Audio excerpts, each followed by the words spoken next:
우리는 이제 올해 우리 사랑하는 성도님들이 서로를 축복하기를 원합니다.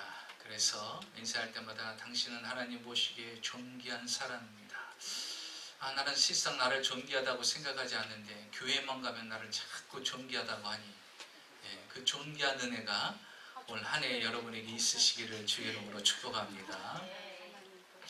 저는 오늘 다니엘 1장 8절에서 15절까지의 말씀을 가지고 변화와 도전이 있는 새해, 이와 같은 제목으로 함께 말씀을 나누겠습니다. 오늘 성경에 등장하는 다니엘이라는 사람은 남유다가 바벨론에 의해서 공격을 받아 이제 남유다는 멸망을 당합니다. 그리고 그 당시에 왕이었던 느부갓네살 왕이 그들을 포로로 데려가는데, 특별히 느부갓네살 왕은요 남다른 정책을 세웠습니다. 다른 나라들을 점령하고 나면 그 나라에서 아주 똑똑한 소년들을 데려가서 자기가 키웁니다. 그래서 3년 동안을 키우는 거예요. 그 키우는 이유는 뭐냐면 자기 왕궁에서, 궁중에서 교육을 받게 합니다. 그리고서 자신을 따르게 만드는 것이고 자신에게 충성을 다하게끔 만드는 것입니다. 교육을 시키는 이유는 무엇입니까? 내 편으로 삼으려고 하는 거예요. 똑똑한 사람을 세워서 나에게 충성하게끔 만드는 것입니다. 그들에게는 특별한 혜택을 줍니다. 자신이 먹는 음식을 그들에게 똑같이 공급합니다. 그래서 좋은 음식과 좋은 포도주를 그들이 먹게 되는 것이죠. 어떻게 보면 포로로 끌려온 사람들 중에서 구별되게 조금 더 나아하고 조금 더 똑똑해서 선출을 받아가지고 선택을 받아서 왕궁에서 생활하고 왕궁에서 3년 동안 교육을 마치고 나면 이제 요소요소에 가서 그들의 실력을 발휘하면 되는 것이에요. 그러니까 그들은 포로로 끌려왔지만 미래가 보장된 사람들이죠. 출세가 보장된 사람들이에요. 그러니까 포로의 삶은 아닙니다. 그들은 나름대로 그 포로 생활 가운데서 특별히 구별되게 선택된 존재입니다. 그런데 오늘 성경에 보니까 믿음의 사람 다니엘은요 한 고민에 빠지게 됩니다. 그 고민은 무엇이냐? 바로 왕이 그들에게 내려주는 음식 때문인 것입니다.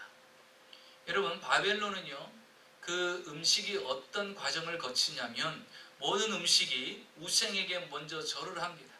우상 앞에 다 음식을 차려놓고 나면 그 다음에 그 음식을 제사가 끝나면 왕에게 주고, 왕은 또 그 음식을 자기가 신임하고 또 자기가 키우는 그러한 소년들에게 음식을 나눠주는 거예요. 다시 말하면 바벨론이 왕에게 받아서 먹는 음식은 어떤 음식입니까? 우상에게 절한 음식이라는 거예요. 여러분, 모르고 먹는 건 먹을 수가 있어요. 어떤 사람이 여러분에게 떡을 줬습니다. 그런데 그게 뭐 구단 떡이라든지 우상에게 절한 떡이라든지 모르고 먹을 수는 있어요. 그러나 안 이상은 먹으면 돼요, 안 돼요? 근데 이상하게 구단 떡이 맛있더라고요, 목사님. 그런 분들 계세요. 그런 떡을 먹으면 안 돼요. 모르고 먹으면 먹을 수가 있어요. 그러나 알고는 먹으면 안 됩니다. 이스라엘 백성들에게 주님께서 뭐라고 말씀하세요? 우상에게 절하지도 말고 우상을 섬기지도 말고 우상에게 절한 음식도 먹지 말라고 분명히 말씀하셨어요. 그런데 다니엘이 몰라면 몰랐을까? 이제 자기에게 주는 음식이, 또 이 바벨론의 문화를 보니까, 신앙적인 것을 보니까 바로 이런 것이에요. 그래서 자신에게 주는 음식이 우상에게 절한 음식이기 때문에 이건 먹을 수가 없는 것입니다. 그래서 내가 계속해서 이 음식을 받아 먹을 수가 없다. 하나님을 기쁘게 하랴 내가 이 바벨론의 법을 따라가랴. 그런데 자신의 위치는 어디에 있어요? 포로의 위치에 있어요. 능력 있는 사람이 아닙니다. 권한이 있는 사람이에요. 나라도 없어졌어요. 왕도 없어졌습니다. 백성도 없어졌어요. 땅도 없어져 버렸어요. 그냥 단 혼자 자신은 포로로 끌려온 상황입니다. 내 주권도 없어요. 내 권한도 없어요. 내 미래도 없어요. 자기의 것을 주장할 수가 없습니다. 그런데 여러분, 성경에 보니까 다니엘은 뜻을 정합니다. 내가 더 이상 이렇게 살 수 없다. 그래서 다니엘은요 변화와 도전을 꿈꾸기 시작합니다. 내가 변화되리라. 여러분, 상황을 바꿀 수 있는 것은요 내가 변화되어야 바꿀 수가 있는 거예요. 그 변화되고 또 도전을 해야 됩니다. 도전해서 열매를 맺어야 되는 것이. 그래서 다니엘은요 이제 변화를 꿈꿉니다. 그리고 도전을 합니다. 그리고서 그 음식을 먹지 않기로 결심합니다. 누구를 의지해서? 하나님을 의지해서. 여러분, 아닌 것은 아닌 거라고 여러분이 결정할 수 있어야 돼요. 아닌 것은 아닌 것으로 깨달을 수 있는 은혜가 임해야 됩니다. 아닌 것을 알면서도 그냥 거기에 흘러가요. 합리화합니다. 형편을 이야기합니다. 상황을 따집니다. 다 사람들이 그렇게 산다라고 이야기합니다. 그러나 여러분, 그 중에 구별되게 살면 구별된 은혜와 구별된 축복이 임하는 거예요. 다니엘은 그렇게 결정을 한 것입니다. 그랬더니 하나님이 그의 인생에 어떤 복을 주셨습니까? 왕에게 신임을 받게 되고요, 사람들 앞에 신임 받게 되고요, 하나님 앞에 신임 받는 귀한 존재로 바뀌어지게 되는 거예요. 내가 어떻게 변하기를 기대하고 어떻게 도전을 하느냐에 따라서 우리의 인생의 미래는 달라지는 것입니다.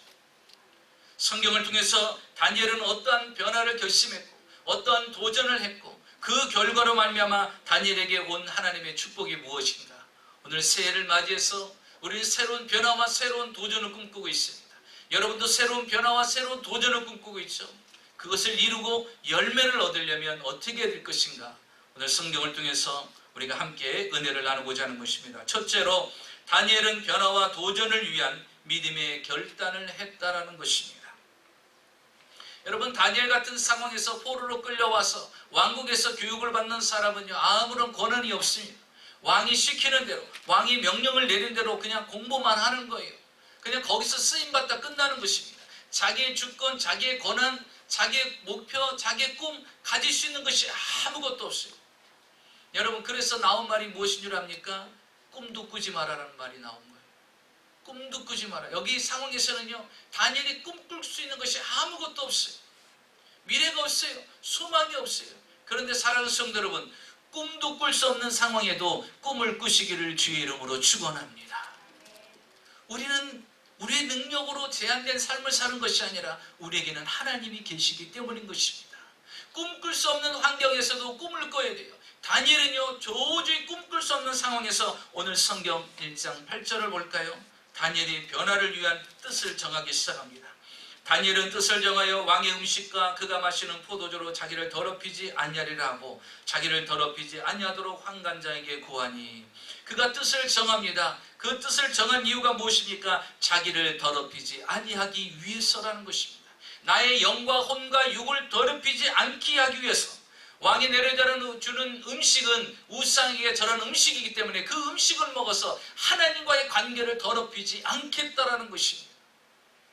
사랑하는 성도 여러분, 그 다니엘의 뜻을 정하여 라는 그곳에 밑줄을 쫙 그십시오. 그리고 한번 우리 이렇게 한번 해봅시다. 여러분의 이름을 거기다 놓으세요. 오명주는 뜻을 정하여 오명준을 더럽히지 아니하리라. 이렇게 한번 해보는 것입니다. 여러분의 이름을 놓고 시작. 오명준은 뜻을 정하여 오명준은 더럽히지 아니하리라. 여러분을 더럽히지 마십시오. 사단의 밥이 되지 않기 위해서 여러분을 더럽히지 말라는 거예요. 다시 말하면요, 이것은 하나님의 뜻대로 살기를 원하라는 것입니다. 다니엘은 지금 가만히 있어도요, 출세를 다룰 수가 있어요. 그는 가만히 있어도 명예를 얻을 수가 있어요. 그는 가만히 있어도 왕이 주는 멋진 음식, 화려한 음식, 왕국에서 살 수 있는 멋진 길이 그에게 다 보장되어 있습니다. 그런 부모와 떨어졌다는 그 환경 가운데 연민에 빠지도 않고 우울증에도 빠지지 않고 고통 가운데에도 그는 있지 않습니다.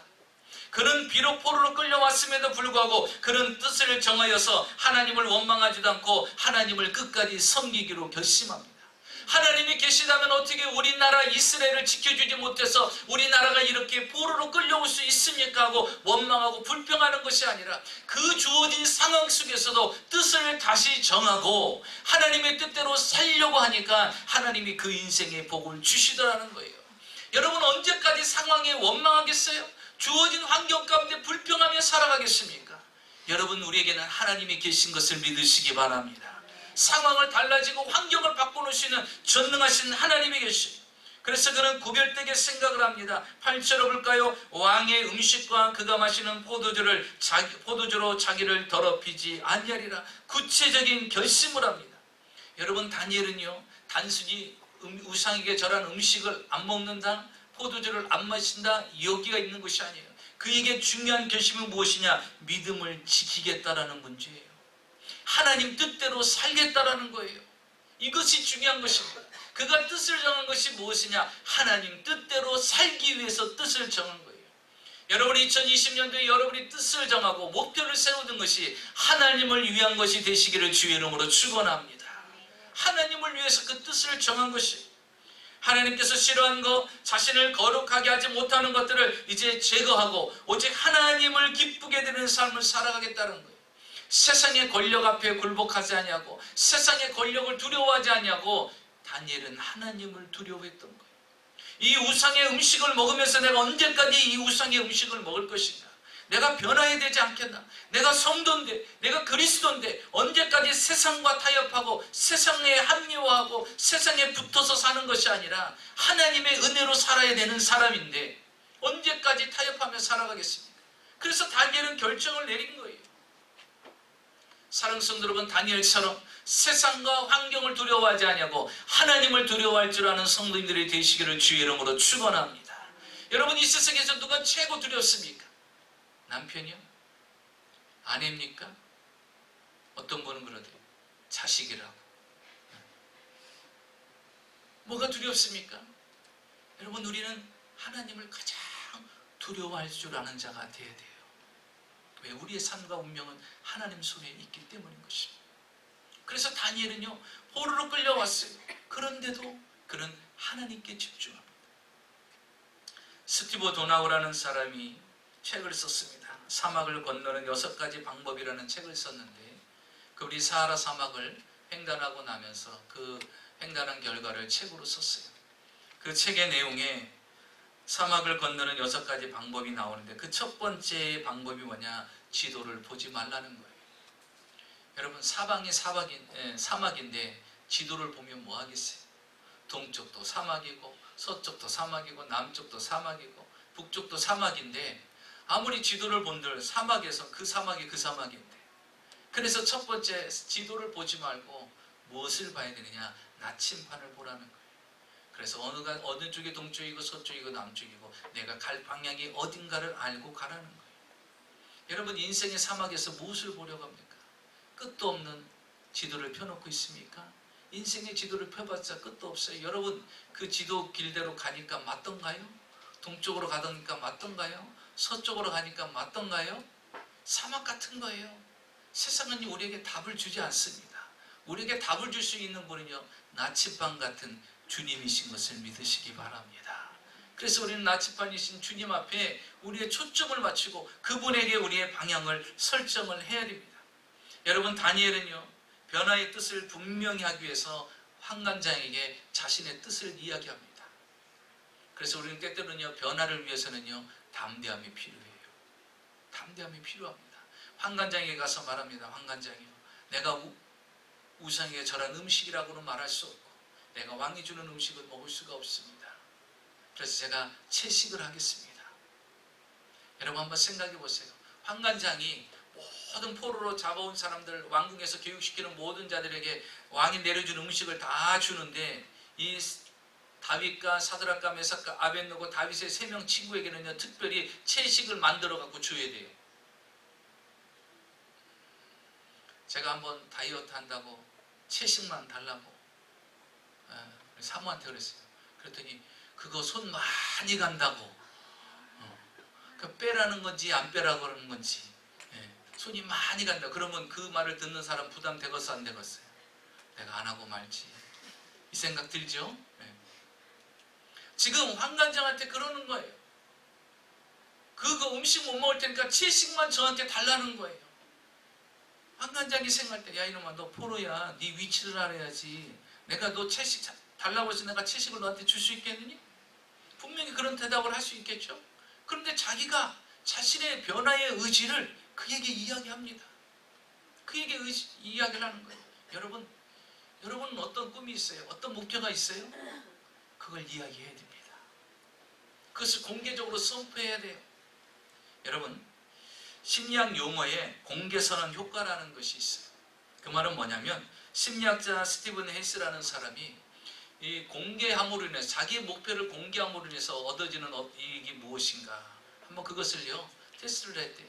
그래서 학생들한테 자기가 시험을 보았을 때 점수를 몇 점을 맞기를 원한다, 그 점수를 적어갖고 공개하는 부류와 하지 않는 부류가 어떤 결과를 얻는가, 그 집단들을 모집해서 한번 실험을 했다고 합니다. 첫 번째 집단은요, 내가 이번에 시험을 볼 때 몇 점 맞기를 원하냐. 만약에 90점, 그럼 저는 90점입니다. 그래서 나는 이번 시험에 90점 맞을 거다라고 많은 사람들한테, 친구들한테 공개를 하는 그런 집단이고, 두 번째 집단은요, 그 점수를 마음에만 품는 거예요.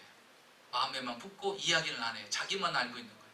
세 번째 집단은 어떤 집단이냐, 마음에 품지도 않고 점수도 목표도 세우지도 않아요. 그냥 시험 보는 거예요. 이렇게 세 부류를 만들어 놨어요. 여러분, 시험을 봤습니다. 결과가 어떻게 됐을까요? 공개적으로 선포하고 공부하고 시험 본 애가 말 안 하고 마음에 품은 사람들보다 2배나 더 월등한 점수를 얻었더라는 것이죠. 그래서 여러분이 변하기를 원하십니까? 공개하시기 바랍니다. 선포하시기 바랍니다. 그래서 저는 여러분에게 공개하려고 해요. 2020년도 교회의 5대 목표를 공개하려고 합니다. 그 5대 목표가 무엇이죠? 그 첫째가 무엇입니까? 전 교인이 성경을 읽도하는 겁니다. 두 번째는 전 성도님들이 큐티를 생활하는 거예요. 말씀을 생활하는 것입니다.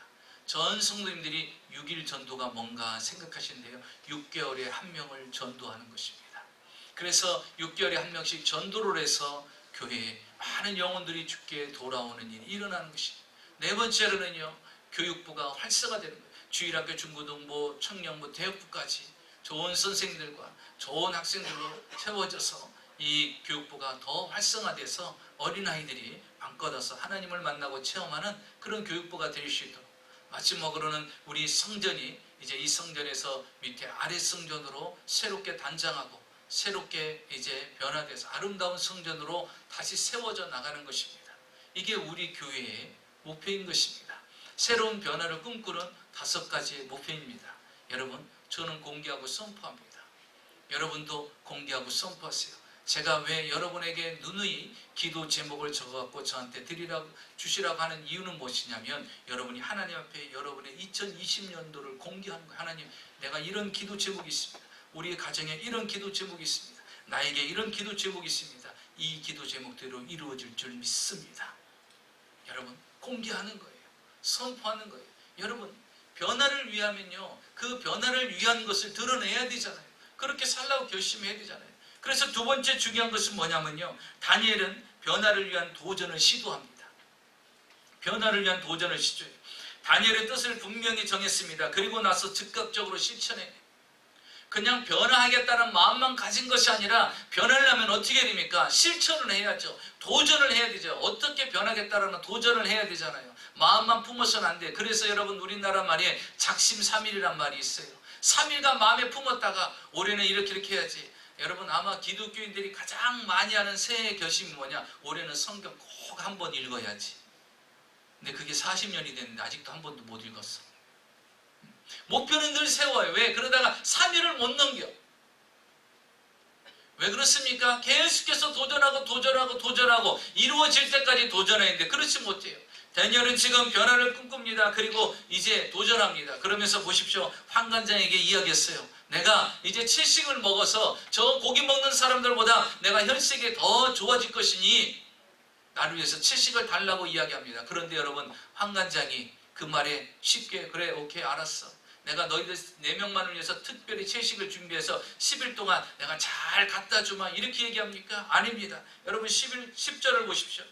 환관장이 다니엘에게 이르되 내가 내 주 왕을 두려워하노라. 그가 너희 먹을 것과 너희 마실 것을 그분이 다 준다는 거예요. 왕이 너희 먹을 것과 마실 것을 좀 다 준다라는 거예요. 그런데 내가 채식을 먹어서 너의 얼굴이 초췌해지면 이렇게 기름진 음식을 먹었던 그 아이들과 벌써 얼굴이 비교가 되지 않겠느냐. 그러면 왕이 와서 나한테 물어봤을 때 왜 얘들 얼굴에 기름기가 있는데 이 아이들은 왜 얼굴이 초췌하냐? 그 이유가 뭐냐? 이들은 채식을 원해서 채식을 줬습니다 하면 그 왕이 좋아하겠느냐? 단칼에 왕이 칼을 뽑아갖고 내 목을 내려칠 것이다. 그런데 내가 내 목숨을 내놓고 너희들에게 채식을 주겠느냐? 그건 말도 안 된다 하면서 환관장은요, 한마디로 거절해버립니다. 여러분, 변화하기 위해서는요, 쉬운 게 없어요. 방해의 장애물이 있어요. 그걸 또 뛰어넘어야 되는 것입니다. 또 어떤 분들은 또 잘못 이해합니다. 이게 하나님의 뜻이구나. 막는 것도 하나님의 뜻인 줄 알고 거기서 포기를 하는 분이 있어요. 그게 아니에요. 여러분 꿈과 목표가 있으면요, 믿음으로 나가는 거예요. 하나님이 기뻐하는 거라고 여러분이 믿어지면 나가면 되는 거예요. 그래서 그가 나갑니다. 거기서 포기하지 않고요, 이제는 다른 사람을 찾아갑니다. 어떤 사람을 찾아갑니까? 11절부터 볼까요?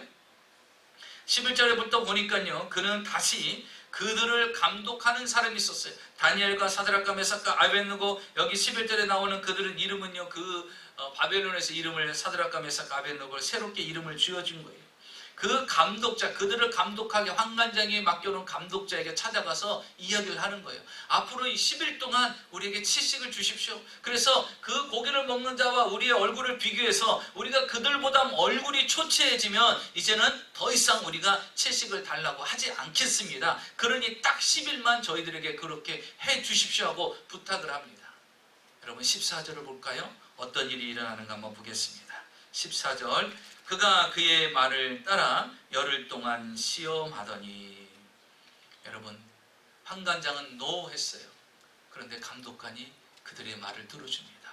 사랑하는 성도 여러분, 변화하려고 하고 도전하려고 하면 하나님이 돕는 사람을 붙여주는 걸 믿으시기 바랍니다. 내가 하려고 하면 하나님이 길을 열으셔요. 내가 하려고 하면 그 할 수 있는 사람을 붙여줘요. 내 능력으로 안 되면 다른 사람의 능력을 통해서라도 하나님이 그 일을 하게끔 만드는 거예요. 여러분 인생은 여러분의 힘과 노력만 가지고 사는 게 아니에요. 붙는 은혜가 임해야 돼요. 인복도 있어야 돼요. 물복도 있어야 돼요. 협력하는 사람도 있어야 돼요. 독불장군은 없는 것입니다. 나 혼자 아무리 똑똑하고 재능 있고 대단하다 한다 할지라도 다 성공하는 건 없어요. 다니엘이 아무리 대단한 존재라 할지라도 보세요. 이 환관장이나 감독관이 노하면 방법이 없는 거예요. 그런데 감독관이 도와주겠다라는 거예요. 그리고 10일 동안 그 힘든 채식을 갖다 주는 거예요. 부인들이 남편 살펴야겠다고 채식을 만들어 달라는데 그것도 힘든데, 아니 내 자식도 아니고 노예인들에게 10일 동안 내 4인분을 3끼를 다 채식을 만들어 갖고 갖다 준다고 상상이나 해보세요. 얼마나 힘들겠어요. 근데 그 어려운 것도요, 노예들에게 해주는 거예요. 이게 뭐라고 이야기하는 거예요? 하나님의 은혜라 그러는 거예요. 하나님의 은혜라 그러는 거예요. 결단하니까 하나님께서 도와주십니다. 결단하니까 하나님 역사예요. 여러분, 펜 맥나건이라는 사람이 책을 썼어요. 근데 그 책 제목이 참 재밌습니다. 바보들은 항상 결심만 한다. 바보들은 항상 결심만 한대. 결심만 하고 끝나는 거예요. 결과도 없어요. 여러분, 우리는 결심만 하는 존재가 아니라 결과를 얻어내시기를 주의 이름으로 축원합니다. 다니엘은요, 뜻을 같이 하는 동료가 있었기 때문에 가능해요. 12절을 보십시오. 혼자 힘으로는 어렵습니다. 청하오니 당신들의 종들을 열흘 동안 시험하여, 당신들의 종들이라고 이야기했어요. 그 종들이 누굽니까? 다니엘과 사드락과 메삭과 아벳느고, 풀무불에 들어가도 흔들림 없이 믿음을 지킨 그 다니엘의 3명의 친구들. 여러분, 어떤 목표를 향해서 변화를 위해서 도전으로 나갈 때 뜻을 같이 하는 사람이 있기를 주의 이름으로 축원합니다. 그 뜻을 같이 하는 사람이 여러분의 남편이 되고, 여러분의 아내가 되고, 여러분의 자식들이 되고, 여러분이 같이 함께하는 사람. 목사가 이런 뜻을 가졌어요. 목표가 교회된 5대 목표를 가졌어요.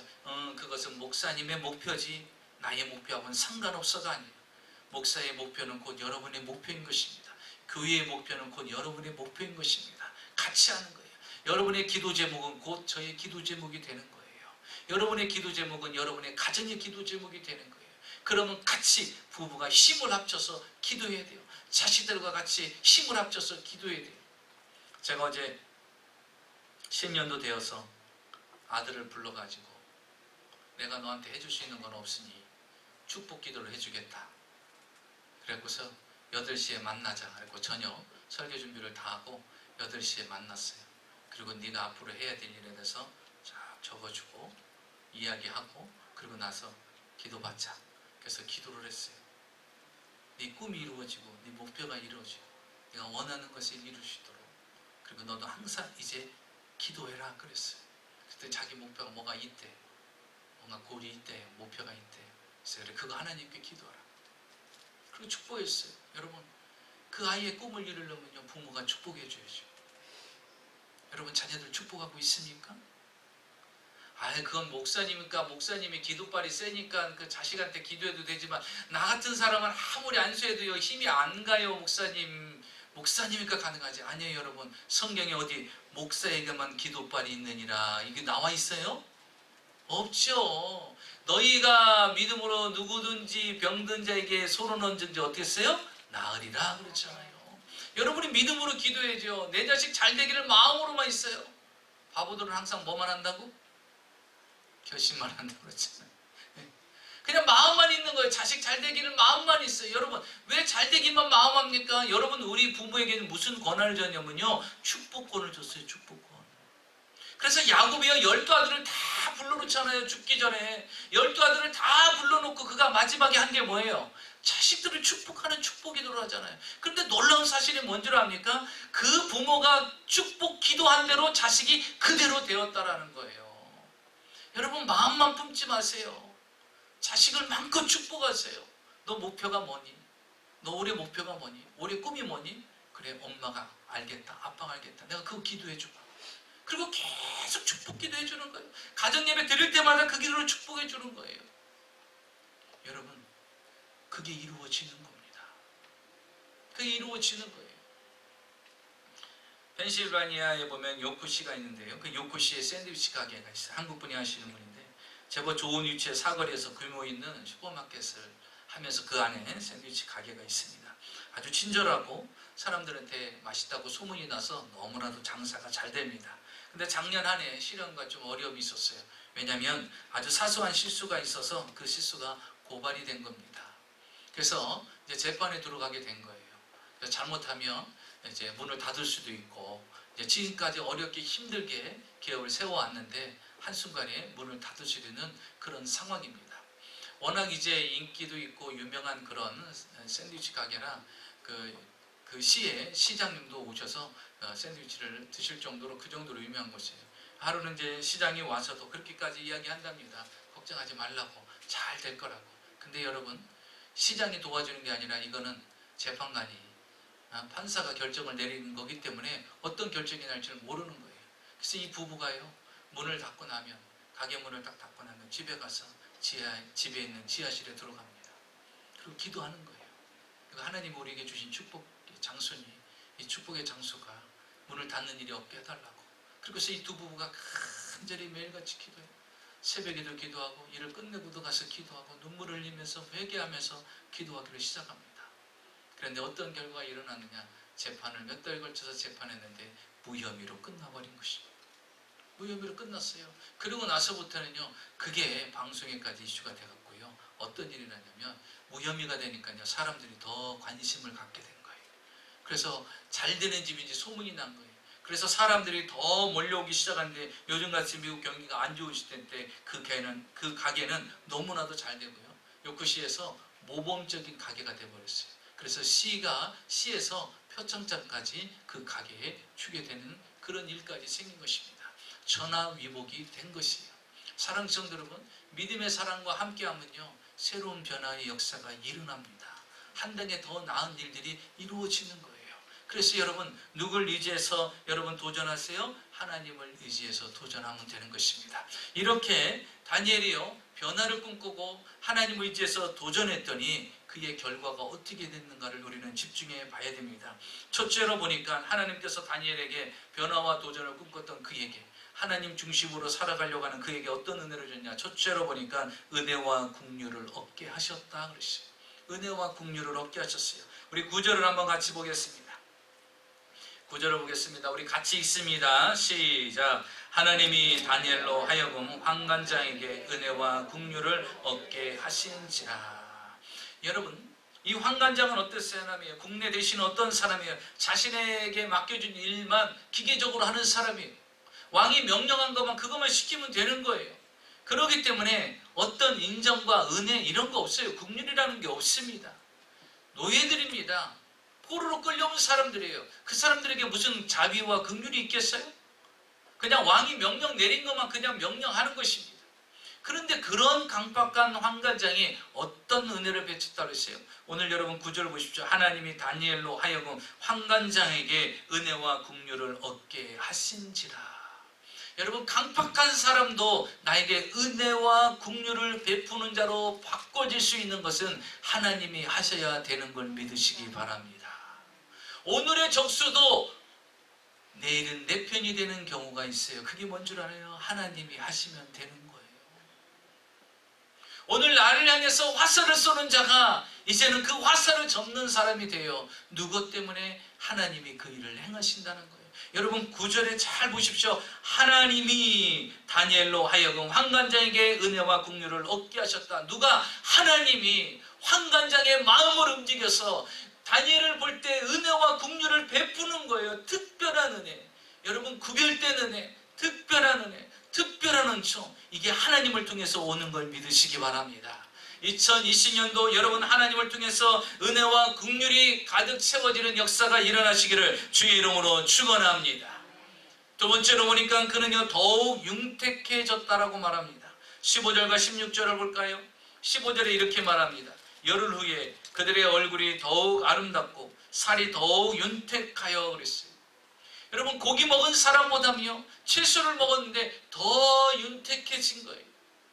여러분, 하나님은요 변화를 꿈꾸고 도전을 하고 하나님 뜻대로 살려고 하면 하나님께서 그의 인생을 더 윤택하게 만들어 주시는 걸 믿으시기 바랍니다. 그래서 여러분, 하나님은 우리를 축복하셔서 삶의 질을 높여주는 거예요. 내가 억지로 노력하고 힘써서 삶의 질을 높이려고 하지 말고 하나님을 기쁘게 해드리고 하나님이 원하는 삶을 살면 하나님이 나의 삶의 질을 높이게 만들으셔요. 다른 사람들보다, 고기 먹는 사람보다, 더 많이 배운 사람보다, 더 많이 가진 사람보다, 더 위대한 사람보다 나를 더 하나님이 윤택하게 만들어 주신다는 것입니다.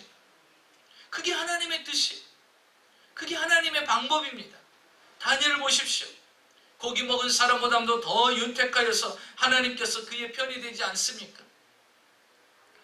건국대 교수이신 오성삼 교수님이 계신데요, 이번에 아버님은 교회에서 봉사를 하고 교회에서 헌신하고 시골 교회에서 헌신을 하고 보육원에서 고아원들을 지키는 그런 일을 하시는 분입니다.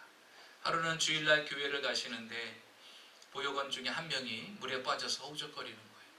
아버지가 교회 가다가 그것을 보고서 보육원생이니까 뛰어들어가서 그를 건지겠다고 뛰어들어갔다가 그만 그 보육원생과 함께 천국에 가셨어요. 그래서 아버지의 유물이라는 건 다른 게 아니라 성경, 물에 젖은 성경책하고 찬송가, 그것뿐인 거예요.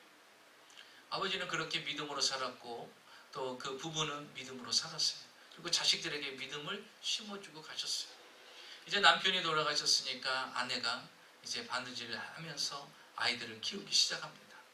그럼 아이가 철들어야 되는데 이상하죠? 꼭 중2병도 있잖아요. 중2병. 중2병 아시죠? 사춘기병이 찾아온 거예요. 그러니까 공부를 안 해요. 공부를 안 해갖고 고등학교를 가야 되는데요, 어떤 일이 있었냐면요, 중학교 가는 과정에서 학교가 그때 당시에는 거의 시험을 봐서 갔을 때 120명을 뽑는 학교에 원서를 냈어요. 근데 몇 명이 원서를 냈냐? 122명이 원서를 낸 거예요. 근데 자기는 몇 등으로 합격했느냐? 121등으로 보결로 예비로 합격한 거예요. 여러분, 합격 그거 있잖아요. 120명이 정원인데 혹시 안 올 애를 생각해서 보결로 두세 명을 이렇게 예비 추가 합격시켜 놓은 애 있거든요. 근데 누가 안 왔는지 예비 보결에 1순위가 자기가 된 거예요. 이 120명 뽑는데 121째 원서를 내갖고 보결로 학교를, 중학교를 다니게 됩니다. 그랬던 사람이에요. 나중에 어떤 변화가 일어나냐면 보니까 그의 경력이 이렇습니다. 서울대학교 대학원 교육학 석사를 받고요, 일리노이 대학의 대학원 교육학 석사를 받고 여기 플로리다 주립대학교 대학원의 교육학 박사를 받아가지고 지금 건국대에서 교수를 하고 있어요. 그가 이제 고등학교에 대해서 철이 들입니다. 철이 드는데 어머니가 새벽마다 일어나서 눈물로 기도하는 거예요. 자식들의 손을 잡고 자식들의 몸을 붙잡고 이렇게 부모가 눈물을 흘리며 축복 기도를 하는데 자기가 자다가 깨는 거예요. 그 어머니가 아들들만을 위해서 헌신하며 기도하는 그 모습을 볼 때 내가 정신 차려야 되겠구나 하고 정신을 차려서 이제 공부를 하기 시작한 거예요. 고등학교 때부터. 그래서 졸업할 때는요, 5등상까지 상장까지 받았어요. 5등생으로 해갖고 상장까지 받았어요. 그런데 더 높은 대학을 갈 수 있는 실력은 안 된 거예요. 너무 늦게 공부를 시작해서. 그래서 그가 대학교에 원서를 냅니다. 건국대 농과 교육과를 내는 거예요. 농업교육학과. 그때 당시는요, 서울대 농과나 어디대 농과는요 별로 인기가 없어갖고 경쟁률이 낮았어요. 근데 건국대 농업교육학과를 낸 이유는 뭐냐면 인기가 없으니까 혹시 붙을라나 하고 거기다 서류를 낸 거예요. 근데 서류를 접수하고 나니까 경쟁률이 꼭 발표가 되잖아요. 경쟁률이 얼마 있느냐? 1.3대 1. 그러면 1.3대 1이라는 건요 1대 1이랑 똑같은 거예요. 내면 합격한다는 거랑 마찬가지예요. 근데 꼭 묘한 숫자가 있어요. 1.3은 뭐냐? 이게 반이 들어갈 수도 있고 반이 안 들어갈 수도 있는 아주 애매해요. 그러니까 자기가 생각할 때는 그 애매한 사람이 자기일 것 같다는 거예요. 네, 자기일 것 같다는 거예요. 이제 시험날이 됐어요. 대학 입시 시험이 돼서 그 학교를 갑니다. 그리고 새벽부터 시골에서 기차를 타고 학교에 가서 입시를 합니다. 문은 다 시험 시간이 돼서 문이 다 닫혔어요. 다 닫혔는데 놀라운 일이 생겼어요.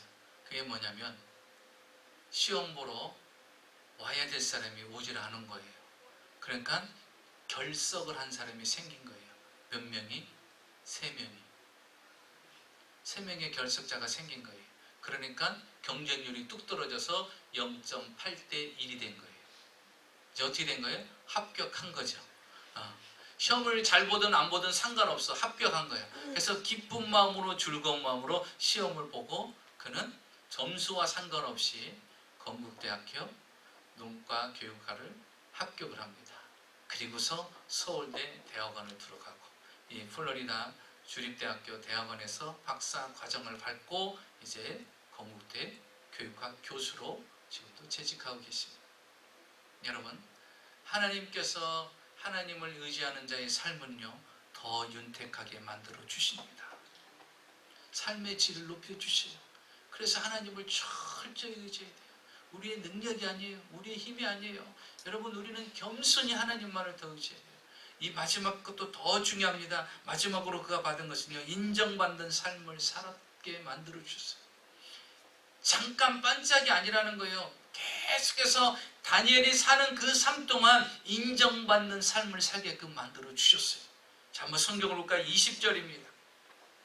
20절에 보니까 왕이 그들에게 모든 일을 묻는 중에 그 지혜와 총명이 온 나라 박수와 술객보다 10배나 나은 줄을 아니라. 여러분, 다니엘과 다니엘의 3명의 친구는요 하나님께서 그들에게 지혜와 총명을 주셨는데 그 지혜와 총명이 그 나라의 술객들과 박수들보다 몇 배나 더 나았다고 그랬어요. 10배나 더 나았다고 그랬어요. 사랑하는 성도 여러분, 지혜와 총명은 누굴 통해서 얻어지는 거예요? 하나님을 통해서 얻어지는 것을 믿으시기 바랍니다.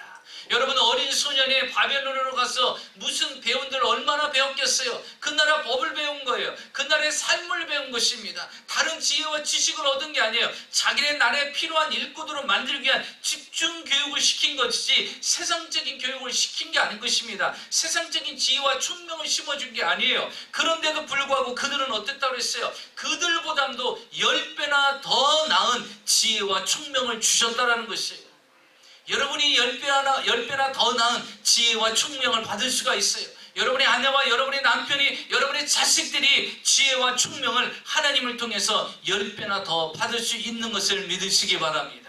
그래서 인생은 우리 힘으로 사는 게 아니에요. 우리의 능력만 가지고 되는 것이 아닌 것입니다. 자, 보세요. 17절에 더 중요한 말씀이 있어요. 17절에 보니까 하나님이 이 네 소년에게 학문을 주시고, 학문을 주셨어요.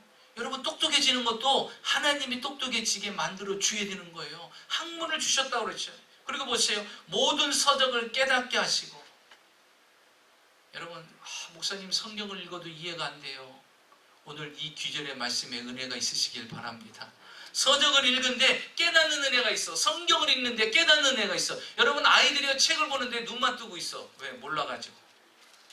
눈만 부리락게 뜨고, 이게 무슨 뜻인지 뭔지 모르고 눈만 부리락 뜨고 있어요. 근데 이상하게 책을 보는데 막 애가 즐거워요. 왜? 그 책 내용이 이해가 되는 거예요. 알아지는 거예요. 깨달아지는 거예요. 그걸 누가 주느냐예요? 하나님이 주신다는 거예요. 그걸 주신다는 것이에요. 자, 모든 서적을 깨닫게 하시고 지혜를 주셨으니 다니엘은 모든 환상과 꿈을 깨달아 알더라. 다니엘은 또 하나가 더 애드가 됐어요. 그게 무엇입니까? 그런 모든 환상과 꿈을 깨닫고 해석하는 능력을 하나님이 주셨다라는 거예요. 그래서 여러분, 내가요, 내 자식을 내가 아무리 가르치고 배우게 하고 좋은 기회를 주고 다 한다고 해서 되는 것이 아니라 하나님이 그를 그렇게 만들어 주셔야 되는 거예요. 하나님은 그 아들을, 그 자녀들을 그렇게 위대하게 만들어 주셔야 되는 거예요. 그래서 자녀들을 믿음 안에서 키워야 돼요. 말씀 안에서 키워야 돼요. 하나님 중심으로 키워야 돼요. 여러분, 원종수 권사님 많이 들어보지 않았어요? 암센터 전문이에요. 그분은 대전고등학교를 나왔어요.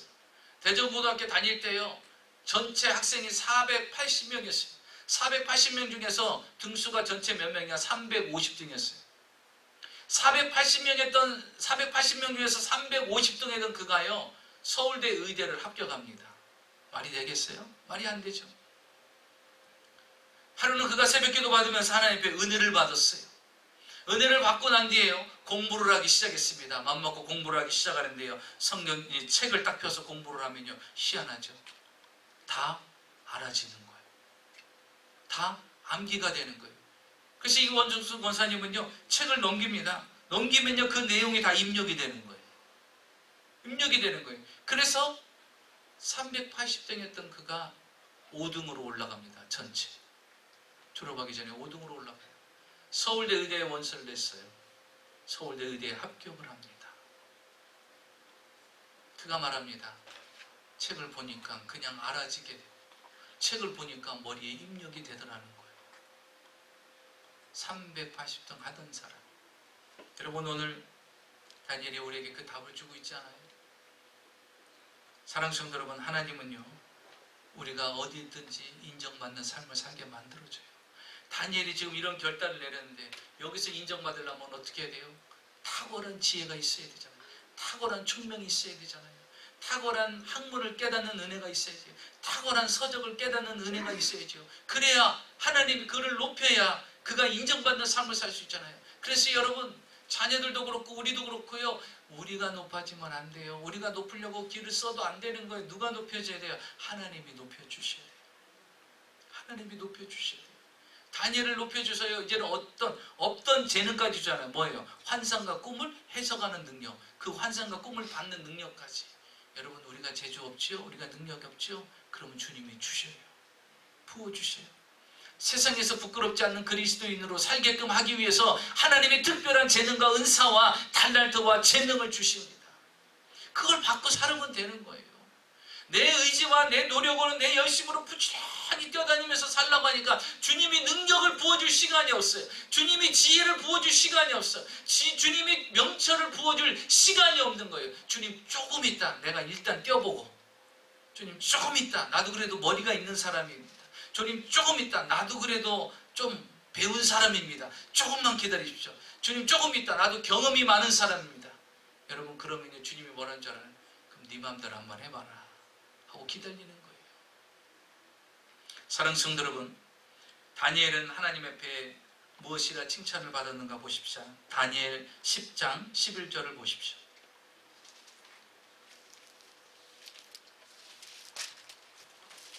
다니엘을 보고 뭐라고 말하는지, 다니엘 10장 11절 한번 읽어볼까요? 다니엘 10장 11절 시작.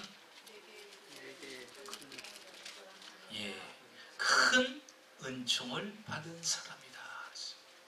다니엘을 표현하기를 하나님이 큰 은총을 받은 거예요. 여러분, 포로로 끌려갔어요. 미래가 없고 소망이 없는 근데 하나님이 그에게 큰 은총을 베푸니까 어떤 일이 일어난 줄 압니까? 느부갓네살 왕이요, 그를 픽함하는 거예요. 어디로? 포로로 끌려온 그 자리에서요, 국무총리로 올라가는 거예요. 여러분, 인생이 하루만 해도 바뀔 수 있어요. 하루만 해도 여러분이 높이면 달라질 수 있어요. 우리 교회도 마찬가지고, 여러분 개인도 마찬가지고, 여러분의 가정도, 여러분의 직장도, 여러분의 자녀들도 하루만에 달라질 수 있어요. 이게 하나님 안에서 가능하다라는 거예요. 큰 은총을 입어가지고 국무총리가 되는 거예요. 그런데 페르시아들이 공격을 또 해갖고 바벨론이 멸망당합니다. 고레스 왕이 됩니다. 다리오 왕이 돼요. 왕이 3번이나 바뀝니다. 나라가 바뀝니다. 그런데 희한한 일이 일어나요. 왕들이 바뀌었는데 그 왕들이요, 다니엘만 보면요, 마음에 들어가지고 너 이리 와, 내 옆에 있어, 하고 국무총리를 세우는 거예요. 고레스 왕이 그를 국무총리로 세웁니다. 다리오 왕이 그를 국무총리로 세우고 그 옆에 둡니다. 나라가 바뀌고 왕이 바뀌어도 다니엘은 변함없는 축복을 받습니다. 여러분, 목사님 경기 타요, 불경기 타요? 여러분, 아니에요. 하나님 부여 잡으세요. 예수 믿는 사람은 불경기 속에서도 하나님의 은총 가운데 있습니다. 어려움 가운데도 하나님의 은총 가운데 있어요. 그 확신을 여러분이 소유하시기 바랍니다. 그래서 우리는 2020년도에 우리가 해야 될 일이 많죠? 저는 바랍니다. 여러분, 하나님의 큰 은총을 받는 여러분들이 되시기를 주의 이름으로 축원합니다. 큰 은총을 받아야 큰 일을 할 수가 있잖아요. 큰 은총을 받아야. 우리 교회는 2020년도에 새로운 변화와 새로운 도전을 계획하고 있습니다. 넘어야 될 산들이 많이 있어요. 그러나 포기하지 않고 우리는 계속 도전할 것이고 그것을 이룰 것입니다. 여러분 같이 힘을 모아서 교회가 변화가 되고 여러분의 가정이 변화되고 여러분의 사업장이 변화되고 여러분의 남편과 아내가 변화되고 자녀들이 변화되어 큰 은총을 받는 귀한 한 해가 되시기를 주의 이름으로 축원합니다.